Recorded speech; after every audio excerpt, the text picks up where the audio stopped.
Om Vakratunda Mahakaya Suryakoti Samapprabha Nirvignam Kuru Me Deva Sarvakaryeshu Sarvada. Om Shri Mahaganapataye Namaha. Om Shri Gurubhyo Namaha. Harihi Om Sadashiva Samarambham Shankaracharya Madhyamam Asmadacharya Paryantam Vande Guru Paramparam. Asmadgurubhyo Namaha. Shruti Smriti Purananam Alayam Karunalayam Namami Bhagavad Padam Shankaram Loka Shankaram Shankaram Shankaracharyam Keshavam Badarayanam Sutra Bhashya Kritau Vande Bhagavantau Punah Punah Ishwaro Guru Ratmeti Murti Bheda Vibhagine Vyomavad Vyapta Dehaya Dakshinamurtaye Namaha. Om Shri Medha Dakshinamurti Swamine Namaha. Om Sahana Vavatu Sahano Bhunaktu Sahaviryam Karavavahai Tejasvinavadhitamastu ma vidvishavahai. Om Shanti Shanti Shanti. Harihi Om Shri Gurubhyo Namaha. Harihi Om. Om Parthaya Pratibodhitam Bhagavata Narayanena Swayam Vyasena Gratitam Purana Munina Madhye Mahabharatam Advaitamrita Varshinim Bhagavatim Ashtadashadhyayinim Ambatvam Bhagavad Gita Bhavadveshini Yam Brahma Varunendra Rudra Marutaha Sunmanti Divyaistavaihi Vedais Sankapada Brahmopanishadaihi Gayanti Yam Samagaha Dhyana Vastita Tadgatena Manasa Pashyanti Yam Yoginaha Yasyantanna Vidhusura Suraganaha Devaya Tasmai Namaha.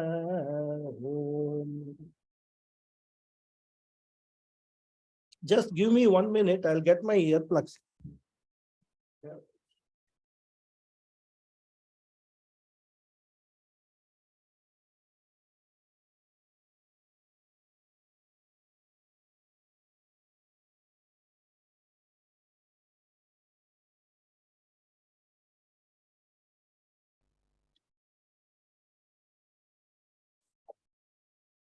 Yes, now this will cancel all the noise. So we were on the 57th sloka. Yas sarvatrana bisneha tat tat prapya shubha shubham na vinandati nad. Yeah, I think so, correct. Na vinandati nadveshti tasya prajna pratishtita. Na vinandati nadveshti. So as we were discussing, a jnani has got samat.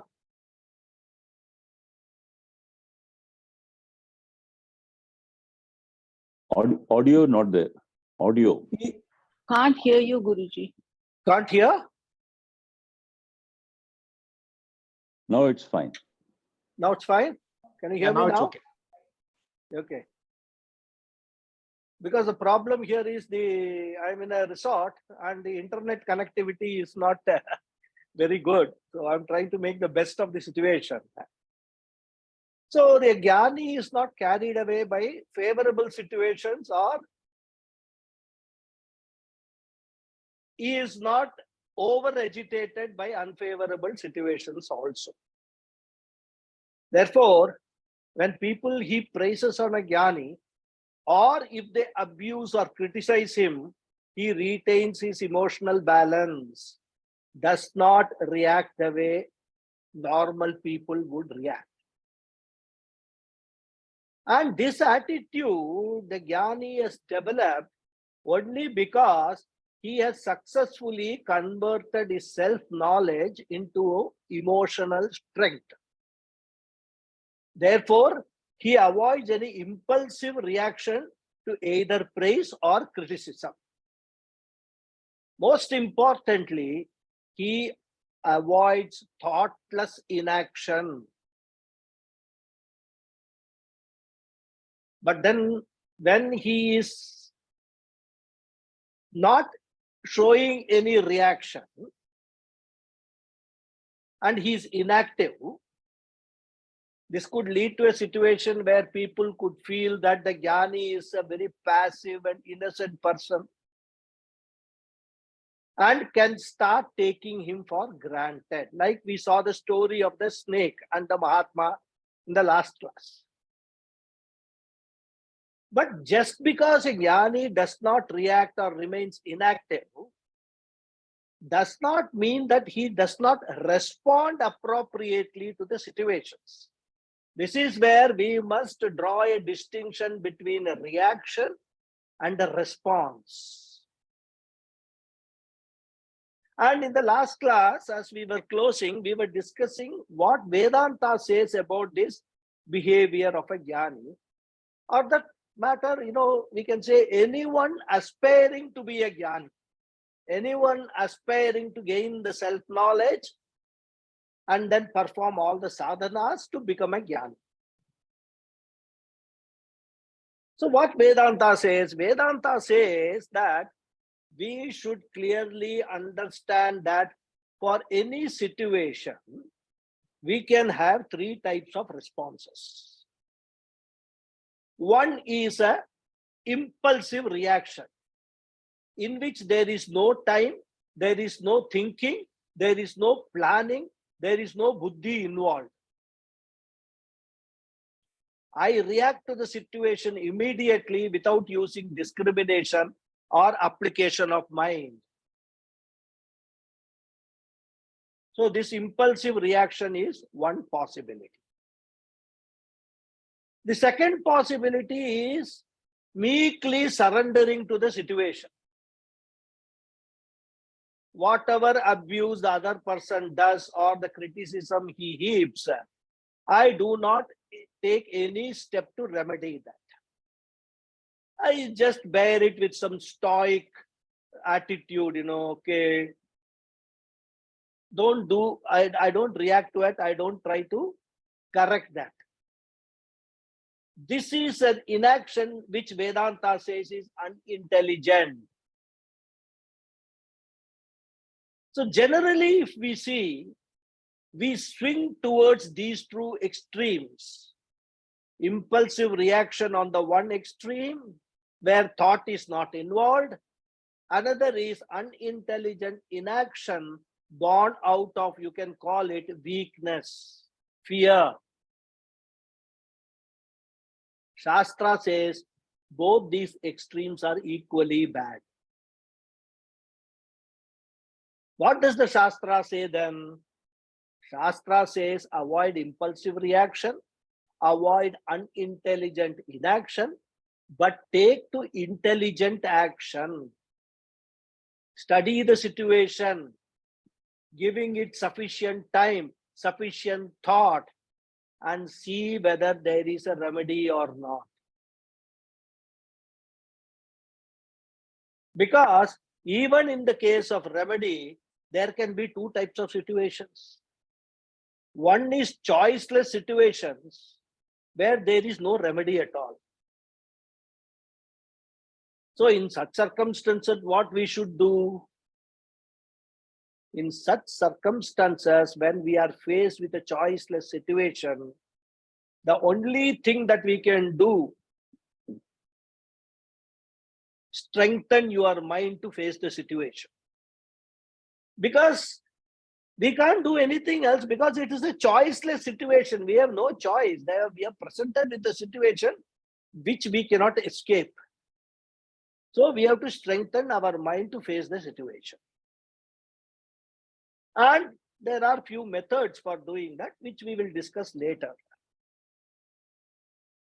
Therefore, if it is a choiceless situation, do not try to change the situation, because it will not work.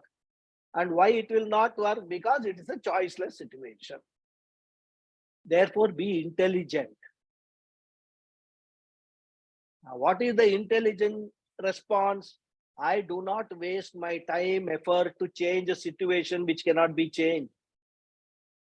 Instead, I will direct all those resources in putting forth more effort to strengthen my mind so that the impact of the choiceless situation is greatly reduced, even to the extent of it becoming insignificant or even nil.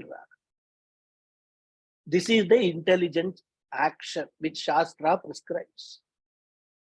On the other hand, if we have a choice on the situation, we have a chance to exercise our choice, that is the choiceful situation. What do? I think very well what remedy has to be taken. And after sufficient thought, I very carefully deal with the situations. And Shastra prescribes a four-pronged attack on such situation. Sama, Dana, Veda, Dhanda. Try to first remedy the situation by a very conciliatory approach. Sama. Try to make the other person, other party understand. If that doesn't work, try Dana. Give some incentives for the other party to fall in line with your way of thinking or your choice. Even if that also does not work, then resort to Bheda. Bheda means what? Indifference.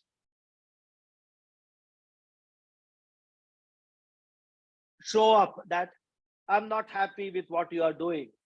Demonstrate. And even if Bheda doesn't work, resort to Danda, punishment. If you feel like punching the nose of somebody, do it consciously. It should be a conscious, intelligent decision to punch the nose. And while doing so, make sure you don't miss the nose. What the Shastra says is, do not do it impulsively. Therefore, any action by way of response to any of these situations needs to be well thought out. It should be a thoughtful action. It should not be impulsive. What is required to be done should be done, says the Shastra. And we have got examples of this approach, this intelligent approach, in all our itihasas, Puranas, and things like that, and all. Even in Mahabharata itself.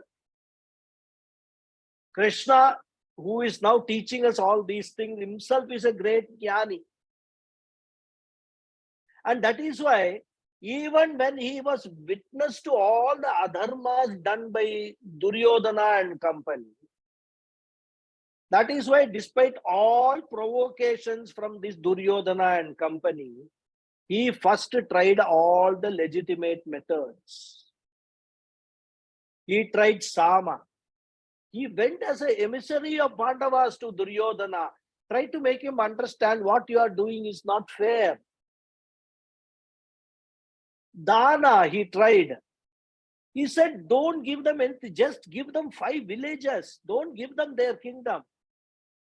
So much concession he gave to Duryodhana. When all these things did not work, he consciously decided that there was no other option but for Arjuna to kill Duryodhana, destroy the Kauravas.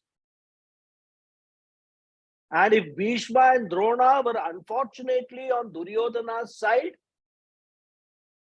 they also have to be fought against and vanquished.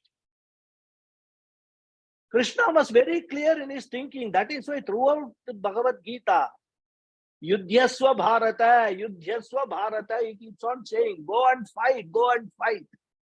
That is your dharma.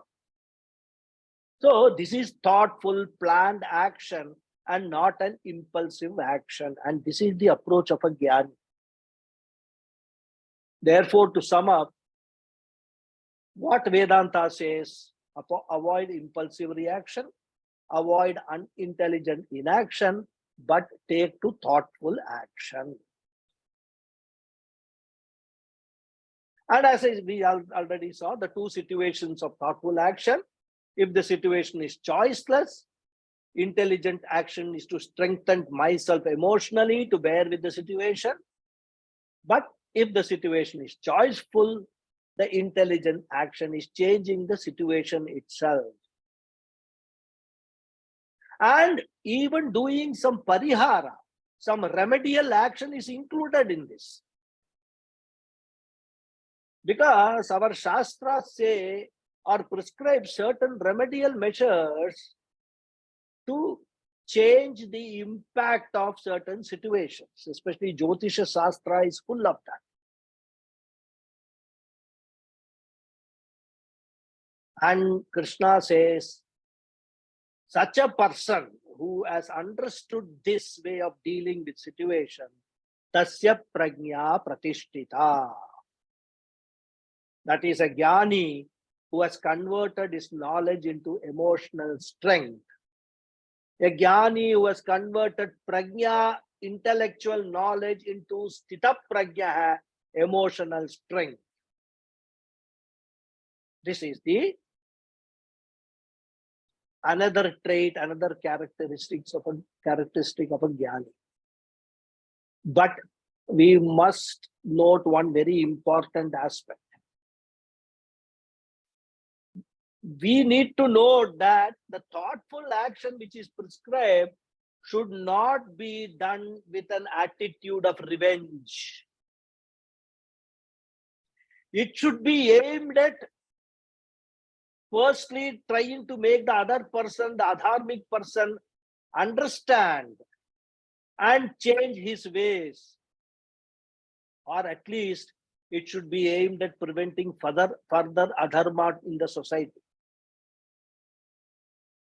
Therefore, when we look at such action from a Jnani's point of view,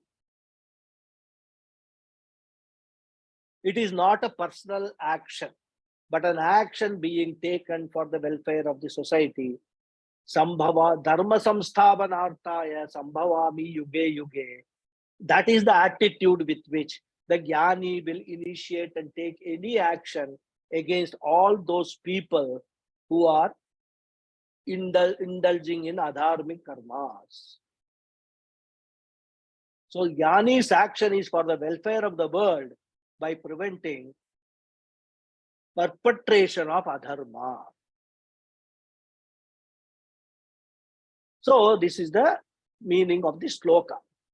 So now from sloka 55 to 57, the last 55, 56, 57, 3 slokas, Krishna has talked about the traits, the characteristics or the lifestyle of a Jnani in response to a question raised by Arjuna in the 54th sloka. Sthita prajnasya ka bhasha. This was the question. So he has given 3 slokas in briefly explaining what are the characteristics of a sthita prajna, a Jnani. From the next sloka, Krishna will change the topic. So before we go that, let us just summarize what we have learned of the lifestyle of a Jnani. First he said, Sarvan manogatan kaman prajahati. A Jnani renounces all the binding desires arising in the mind, manogatan. He may, however, entertain those desires which are aimed at welfare of the world and also desires for those things required for his own sustenance and survival. Even these desires are not binding desires. If they are fulfilled, okay. If they are not fulfilled, then also okay. Other than these, he renounces all other desires. And we also saw how one committed to the spiritual path should approach in regulating one's desires. The permissible desires as per Shastra are those which fulfill three conditions. They must be legitimate desires, which we call dharmic desires. This is the first condition. The second condition is there should be moderation in the desires. That means a balance should be drawn between the desires for material pursuits and the desire for spiritual growth. It should not be a lopsided approach that the entire time and effort is spent only on chasing material desires and trying to fulfill them. One must pay equal attention to desire for spiritual growth also, that is moderation. And the third condition is that the moderate and legitimate desires should be non-binding desires. What is this non-binding? Binding desires are those which, when unfulfilled, have the potential to upset you, afflict you, cause immense emotional disturbance. They are binding desires. A non-binding desire is one when non-fulfillment of my desire is not going to cause any mental turmoil in me. And Shastra says that as long as your desires are non-binding, there is no problem. You can have those desires if they are non-binding. So the desires which comply with all these three conditions stated above, Adi Shankara calls them Shuddha Kamaha, which a Jnani can entertain. But then for people like us who are Ajnanis, who know that our happiness is always based upon the fulfillment of all our desires, there can be a genuine question, which is, when a Jnani has renounced his desires, how can he be happy? Because our understanding is that when desires are fulfilled, we experience happiness. So Krishna makes the next point. Atmani eva atmana tushtaha. A Jnani is one who is happy with himself. He is self-sufficient. He does not require any external factor to be happy. Since he understands his nature as Purnaha and abides in that understanding, he is happy with himself because he knows that I am complete in my own self. I don't need anything else. And the next point Krishna made was Dukkeshu Anudvigna Manaha. A Jnani is not disturbed by unpleasant situations which have a potential to cause grief and sorrow. Similarly, Sukeshu Vigataspriha. He is not carried away emotionally by pleasant situations like people glorifying him, heaping praise on him, etc. He always retains his emotional balance. This is called Samatva Bhava. Sameness of emotional response, irrespective of what type of situation it is. And this is a very important trait to develop by all those who are in spiritual pursuit. A Jnani already has achieved this. How is he able to accomplish? Because he is Vita Raga Bhaya Krodha. Once the Jnani is free from emotional dependence and attachment, he is free from fear. Because it is this Raga, attachment, which leads to Bhayam, the fear of losing the object, person, or situation of attachment. Where there is no attachment, there can be no fear. Our ignorance of our true nature leads to a sense of insecurity. In order to get rid of that insecurity, we tend to look for security in people or objects which themselves are insecure to start with. And this gives rise to attachment towards such people or objects. Therefore, instead of giving us security, such insecure people and objects make us more insecure. And this continues. Blissfully, we are aware of what is happening because of our ignorance. This is the vicious circle in which we are caught, and this vicious circle is what is called samsara chakra. Any insecurity brings in fear.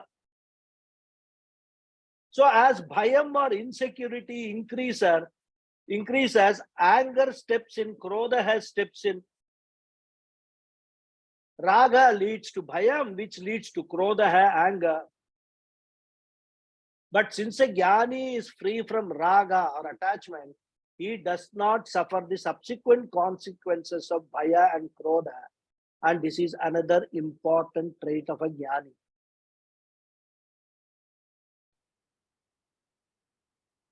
Krishna will tell in the 3rd chapter that anger is the converted form of desire. When I expect something, when I have a desire for something, there is a potential anger hidden in that. Any expectation is a potential form of anger, because the moment that expectation is threatened, it gets converted into anger. And whoever be responsible for that, anger will turn towards that person. I will have dependency on so many people because I will say such and such person has been assisting me so much, and because of him I am very happy. And suddenly one day that person says, I want to go away. Until now, I had tremendous so-called love for that person. But the moment that person wants to be independent of me, I get angry with him, because since I depend upon that person, I expect that person also to depend upon me. I never want to give freedom to others. Why? Because I need them to depend on me. This is the psychology working where most of these marriages fail or get into trouble because of this one factor. Each spouse does not want the other spouse to become independent of himself or herself. And the moment there are signs of the other spouse becoming independent, anger wells up, results in a lot of conflict and even separation. This is the psychology, how it works.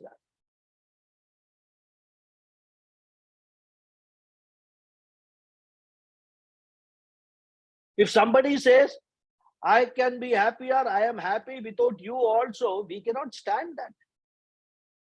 We want everybody to say, I love you, I am missing you.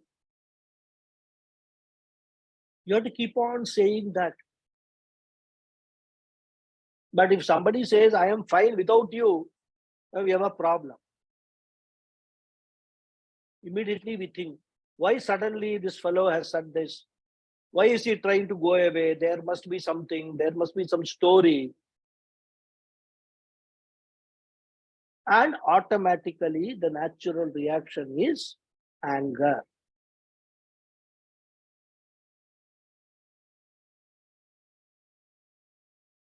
Ragaha, bhayaha, krodhaha.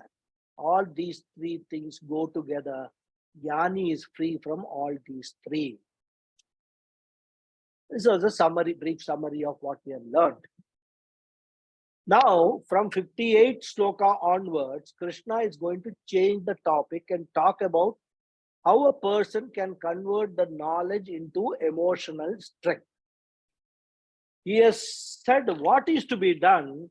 Now he will talk about how it is to be done. Excuse me.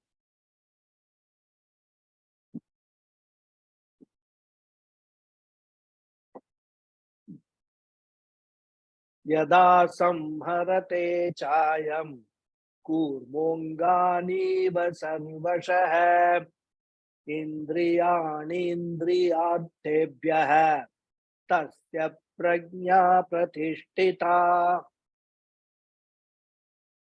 So the anvaya of this sloka is cha yada ayam sarvashah samharate indriyani indriyarthebhyah kurmah iva angani tada tasya prajna pratishtita.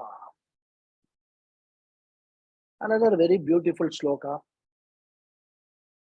Cha means moreover.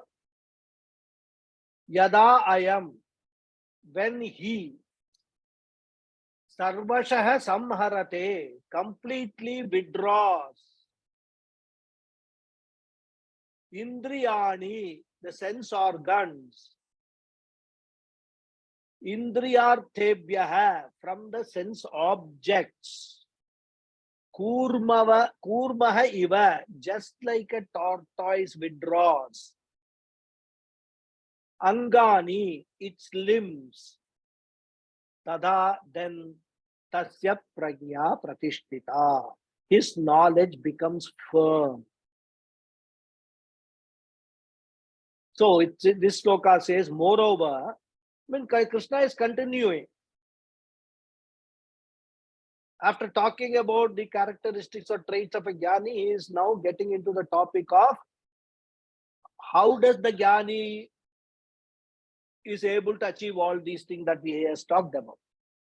He says, moreover, when a jnani completely withdraws the sense organs from the sense objects, just like a tortoise withdraws its limbs, then his knowledge becomes firm. So as I was saying, up to verse 57, Krishna talked about a person who has attained knowledge and who has converted the knowledge into emotional strength. So not only he has become prajna, but he has become sthira prajna or sthita prajna. There is a mental transformation also.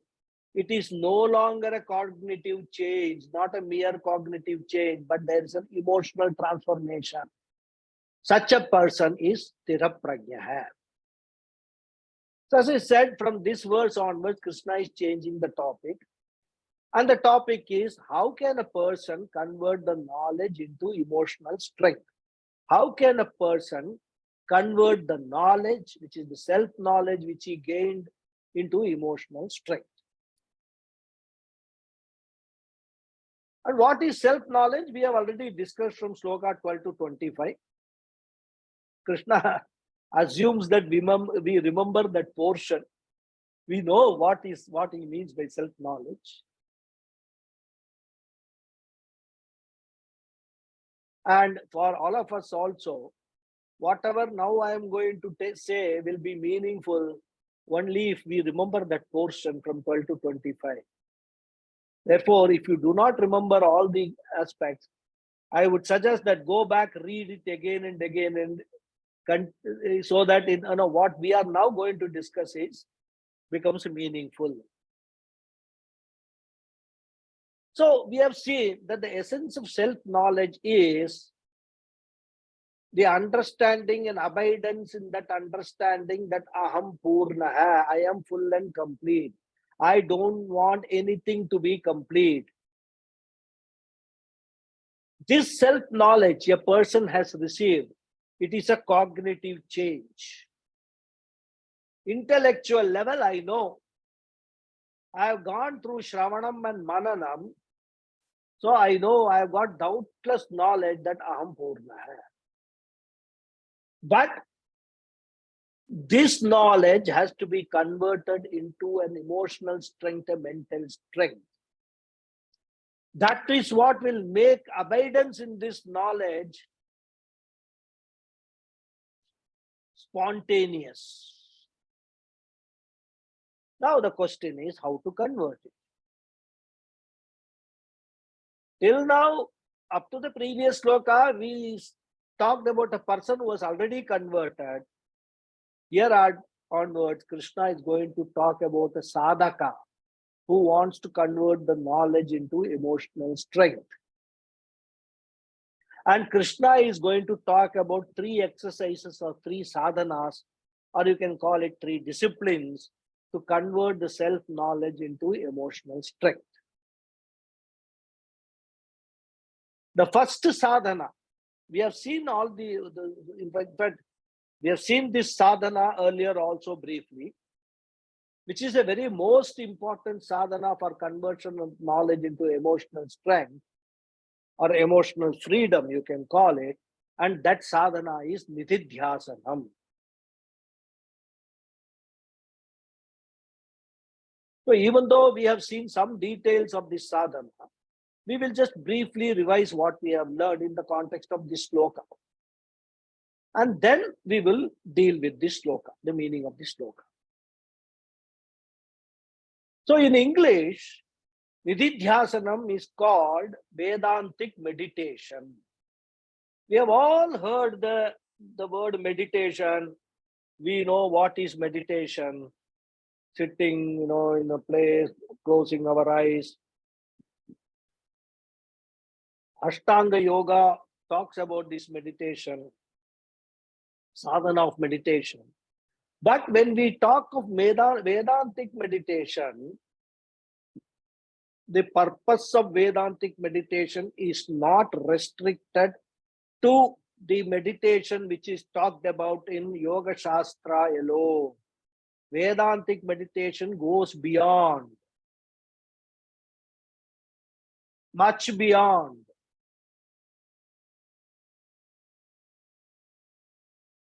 Normally, meditation is to be practiced to achieve what we call chitta naischalyam.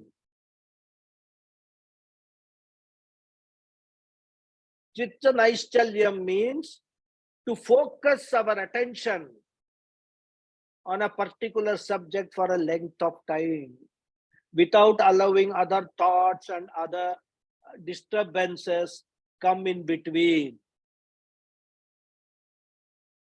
Unobstructed focus on a particular subject, particular thought. That is the practice one needs to do in normal meditation. It is helpful for a sadhaka also, that type of a meditation, because even in learning, in doing shravanam, mananam, or any learning for that matter, focused mind is one of the very important prerequisites. You cannot be sitting in the class and then allow your mind to just go around all over the world. Only when you focus your mind on any subject or any object or anything, the knowledge comes inside. So what is Vedantic meditation? What is different in Vedantic meditation? Here, in this Vedantic meditation, we do not have any object or any alambana for meditation. But it is meditation which dwells upon the teaching which I have received. And that teaching is what? I am complete. I do not depend on anything to be happy. Therefore, you can do Vedantic meditation keeping your eyes and ears open also, as long as you are able to fix your attention, focus your mind on Aham Atma Asmi, Aham Purnaha Asmi, Aham Shuddhaha Asmi, Aham Nityaha Asmi. I do not have mortality. All along, I have assumed that I need things and people to be emotionally full and complete. And I have never questioned that assumption. But now I understand that I don't need anything. I understand that all my assumptions in the past were false assumptions. It is just like people addicted to certain things or habits. Like, for example, a smoker or, even these drugs, people who consume drugs and all, they would have, for a period of time, say 10 years, 15 years and all, they would have been indulging in these habits. In fact, a smoker, if he has been smoking regularly, he cannot imagine a life without cigarette smoking. For him, life is impossible without the pleasure that the small stick gives. And the funny thing is, he even refuses to reflect upon the time when he was not a smoker. That time also he was surviving very well. It is not that he started smoking when he was born. He got this habit somewhere as a teenager or even later in life. But he does not look there. I was happy without smoking, but now I'm so dependent on smoking that I feel that my life will be a waste if I don't smoke. And he also refuses to look at millions of people who are happily surviving without smoking. He even refuses to take the warnings on the cigarette packets serious, statutory warnings, smoking is harmful, something like that and all is written there. And that is because it's a psychological phenomenon. Once we get used to a particular way of life, we become comfortable with that situation.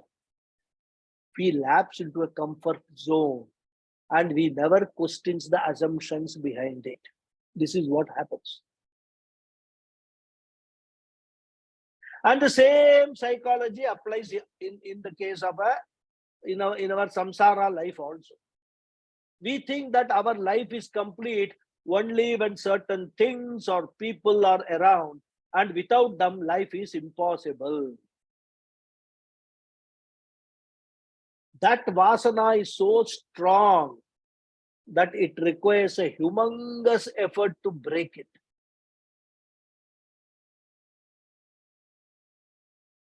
And that is the kind of effort which is needed in nididhyasana. One must have the sankalpa to start with a strong sankalpa. I have to break that vasana. That I need so and so, I need so and so object, so and so person to be with me for me to be happy. How to break that vasana? By repeatedly asserting to myself in my mind, I do not need the so-called people and situation and objects to be happy. I can lead my life all alone. If people are with me, fine.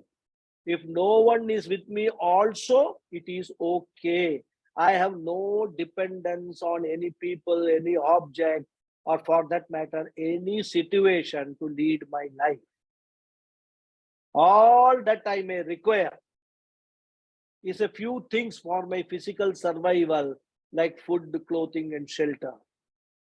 But to be happy psychologically, I do not need anything.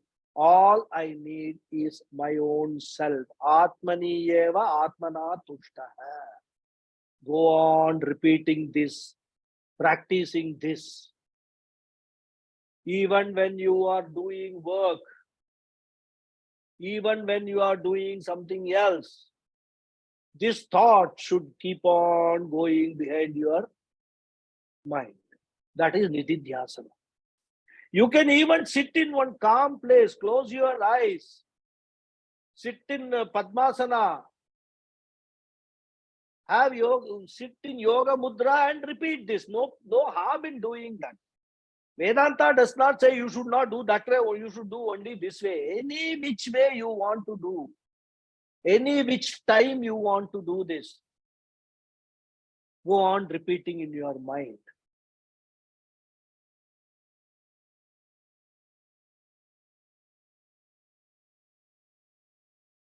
This is owning up our nature of independence. And the beauty of this whole thing is, such a thinking or practice is not alien to us. We are not stranger to this.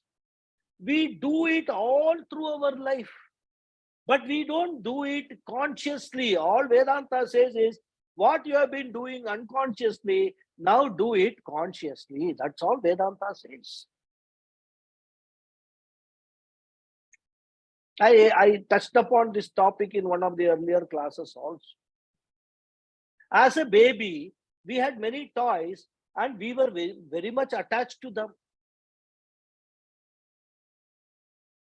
If someone asked us to give even one small toy, we would refuse. If they take it away, we will cry profusely as if our whole world has collapsed.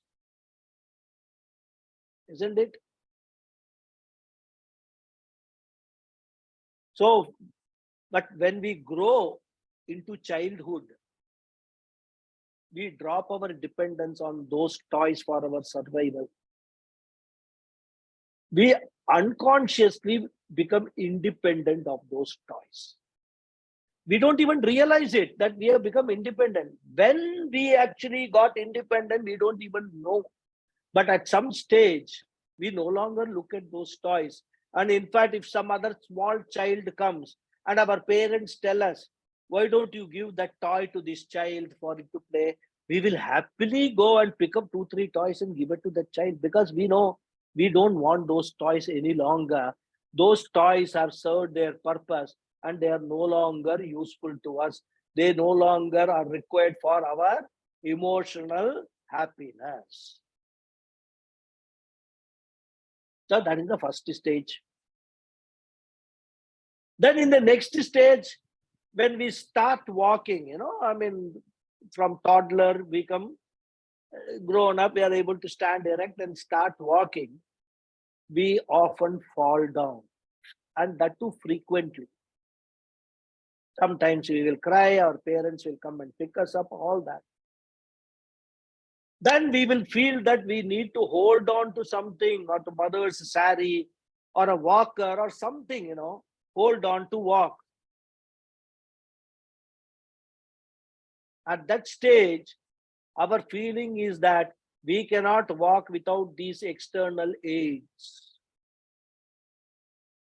But then comes a time when we outgrow the need for these crutches and we are able to walk on our own feet without any help.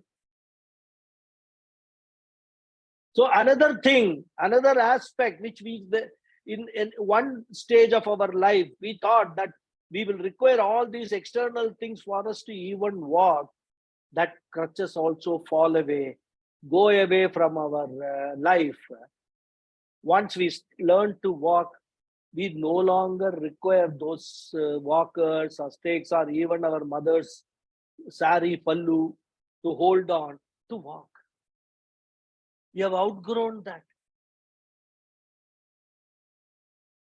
Unconsciously, we don't even think about all these things when we are actually, conduct our lives. But just see how from one stage to another stage to another stage, whenever we are growing, we are actually, it is like a rocket being launched, It may have 7 stages, 5 stages. After reaching a particular altitude, one stage will fall away. Then after another altitude, another stage will fall away. Vedanta or spiritual pursuit is exactly like that rocket being launched. Eventually, it is only one top portion which goes into the orbit and settle down. Coming back to our life, next stage or the pre-teens stage, 8, 9, 10 years, 11 years old, where our parents are our heroes. We are so much dependent on them emotionally. We cannot imagine a life without them being around. we will immensely dislike any thought of losing our parents. That is that stage. Then we grow up, go into college and get married and settle down in our life. At that time, the very same parents on whom we were totally dependent upon, they start depending on us. And they become a burden to us now.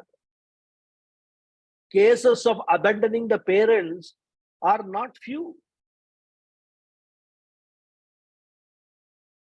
So the point I want to make is that if we wonder how I can do this, how I can just by meditating on Aham Brahmasmi, Aham Purnasmi, meditating, I can get rid of all these past dependencies. I will say, my dear, that is what you have been doing all through your life.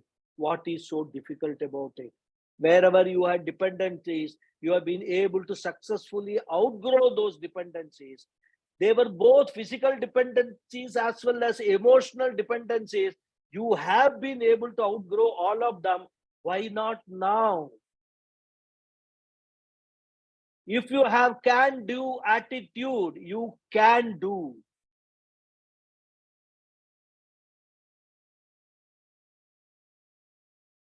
Therefore, the point is that throughout our life, we develop different kinds of dependence. And we also become independent from those dependencies.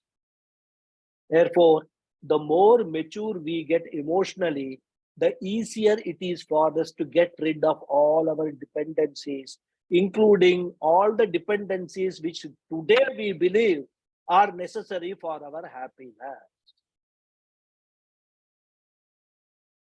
And if we analyze this thoroughly, we will find that all these dependencies are only a psychological feeling. And this psychological obstacle can be broken by the exercise called Nididhyasanam, for which the support of Vedanta is also available. What Vedanta says? Vedanta says that all your dependencies are at the level of your body, mind, sense complex. In reality, you are not the physical body, you are not the mind, you are not the intellect, you are the Atma, which is ever independent. Recalling this thought, or I would call it, like we saw the example of the cow, repeating this again and again and digesting this thought, that practice is called Nididhyasanam. This is the exercise number 1, which is the main exercise which Bhagavan Krishna prescribes. That means what? If you are a serious sadhaka, a serious mumukshu, you should not stop with just attending the class and occasionally listening to the recordings and talks.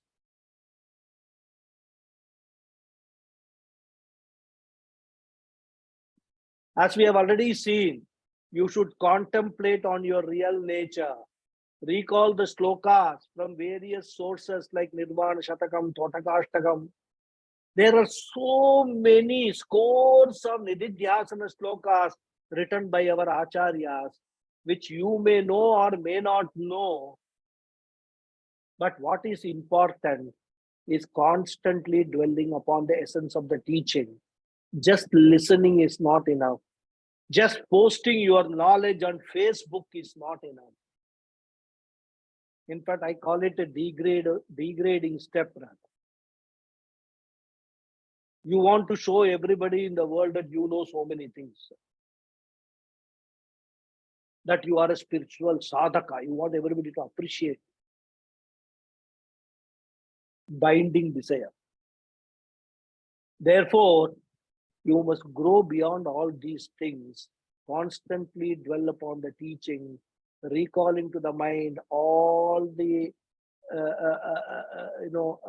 all the ways in which the undescribable has been described in the Shastras. That is Nididhyasana. Then Bhagavan Krishna adds 2 more exercises. One is Indriya Nigraha. Indriya Nigraha means regulation of the sense organs.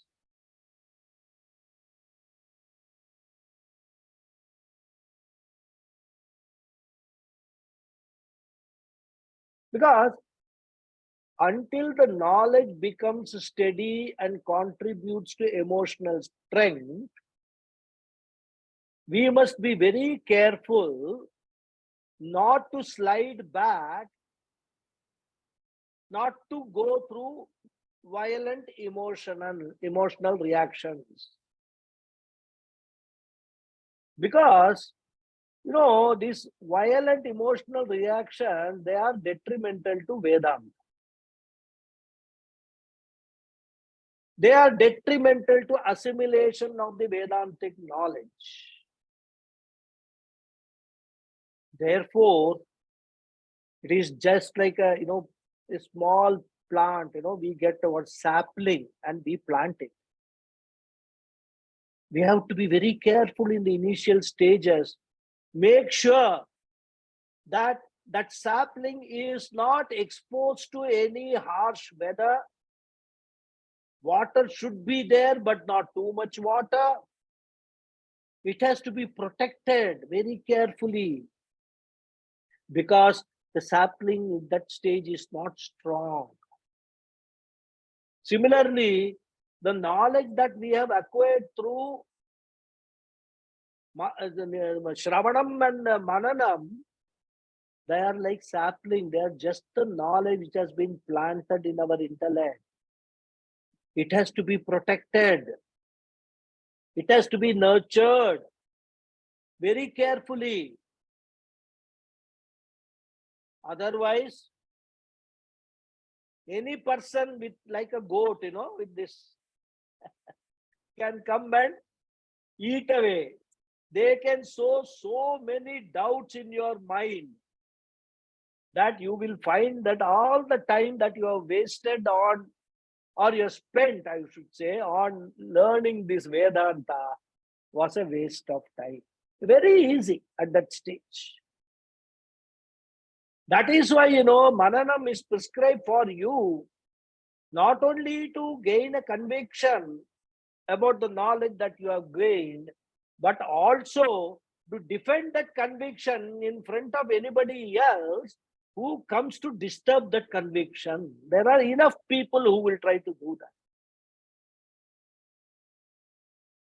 So till that knowledge, the sapling of that knowledge grows, becomes a plant, and then becomes a very strong tree, that knowledge has to be nurtured very carefully. Once it has become a tree, then goats and all cannot destroy. It becomes so strong that you can even tie an elephant, and that elephant cannot shake that tree. Therefore, until that knowledge becomes well and steady, one should not allow violent emotions. So we will stop here. We will see how we can do that in the next class. Okay, I'll stop here. Om Purnamada Purnamidam Purnat Purnamudachyate Purnasya Purnamadhaya Purnameva Vasishyate. Om Shanti Shanti Shanti. Harihi Om Shri Gurubhyo Namaha. Harihi Om. Thank you all very much. Thank you, Guruji. Hari Om. Thank you. Hari Om. Thank you, Guruji. Hari Om. Thank you, Guruji. Hari Om. Thank you. Hari Thank you, Om. Guruji. Hari Om. Thank you, Guruji. Thank you very much. Thank you, Guruji. Thank you. Hari Om. Thank you. Thank you very much, Guruji. And Thank you. enjoy your time in Goa. I'm going back to Namaskaram. Bombay tomorrow. Oh, Namaskaram. okay. Namaskaram. But the Thank next you, class Guruji. may be Guruji. from Mayavaram. Mayavaram. Oh. Too much traveling. All unavoidable travel. What to do? Okay. Yeah. Thank you, Guruji. Thank you. Thank you. I only hope Thank- the internet supports me in Mayavaram also. Yeah, it should be. It should be. Manish Shankar Iyer's constituency, Mayavaram. Oh, is it Mayavaram? Huh? It is his constituency. I didn't know that. Okay, yeah, good. Thank you. Thank you, Guruji. Thank Namaskar. you. Namaskar. Guruji, Yeah. I have it cut off when you were talking about the 25 things we should remember before we implement the teachings. Could you repeat once more for me to understand that? Because I missed it. It cut off the sound. I didn't get the question. What is kata? The cut off, your voice was cut off. So I couldn't get what you said, but you mentioned 25 verses in the Gita to focus on prior to putting it into practice. I said Krishna has already talked about self-knowledge from verse 12 to 25. Okay. Whatever he has taught there, we have already seen. Mhm. We should remember that when we are understanding these slokas, because Nididhyasanam is all about bringing to the upper portion of your mind all the teachings and then dwelling upon those teachings. Okay. What Krishna is now going to talk from the 58th sloka Mhm. is how to convert this knowledge into emotional strength. So I didn't say 25 things. I said from verse 12, sloka 12 to 25, Atmajnanam was taught, isn't it? You remember that? Yes. Yes. That I said that if you don't remember it now, all the aspects, go through and revise it. Go Okay. through the talks or if you have made notes, go through the notes, revise them so that this portion which we are now dealing with, it becomes comprehensible, easy for you to understand. That is what I Thank said. you. Okay. Uh-huh. So Yes. that is that. Thank you, Guruji. Thank you. Take care. Thank you. Thank Thank you. you. Anjali ji, yes. Yeah, Namaste Guruji. Guruji, you Namaste. said one of the sadhanas, Indriya Nigraha, that is told in 58th verses, 58th verse. Before that, you told Vedantic meditation. That is in which verse? This is all Vedantic meditation only. Nididhyasanam is Vedantic meditation. Okay. Nididhyasanam is the sadhana, the most important sadhana for conversion of the knowledge into emotional knowledge. Sorry, emotional strength. Okay. Now, for you to do Nididhyasanam successfully, what is required is Indriya Nigraha, one of the important sadhanas. You have to practice that along with Nididhyasana. We'll talk about all that more Okay, details okay, in the okay. classes. We'll talk about it. Okay, Guruji, thank you. Anything else? Any other question? Question? Guruji, all these are available on YouTube also for revision, right?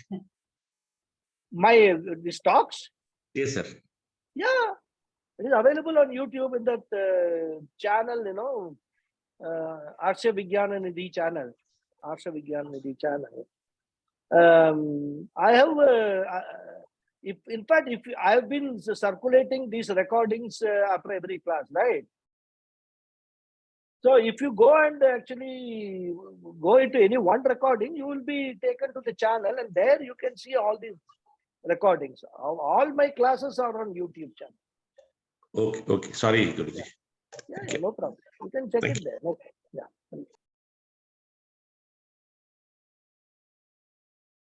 So when are you traveling, Sulekha ji? I will be leaving next Sorry? next Wednesday, Guruji. I'm Next leaving Wednesday. Toronto. Yes. Okay. And then we'll be arriving in Chennai next Friday morning, like after midnight on Friday. Yeah. And Good. And then we will be, we're looking Nice. forward to Good, being good. there. Yeah. Nice. Have a nice trip. Thank you, Guruji. I'll definitely call, and Amma has also indicated that she would very much like, as if possible, we'll Yeah, try yeah, to let's- connect Yeah, with we'll you try to connect. Yeah, via we'll do that. phone, sure, but if in person, wonderful, but definitely via phone. And the Let us wedding leave is it the to let following us leave week, it to so Bhagavan. He will make it happen. definitely, Guruji. Yeah. Thank you. Thank you. Thank you very much. Thank you. Okay. Hari Om. So I will close the session. We'll meet next time. Hari Om. Thank you.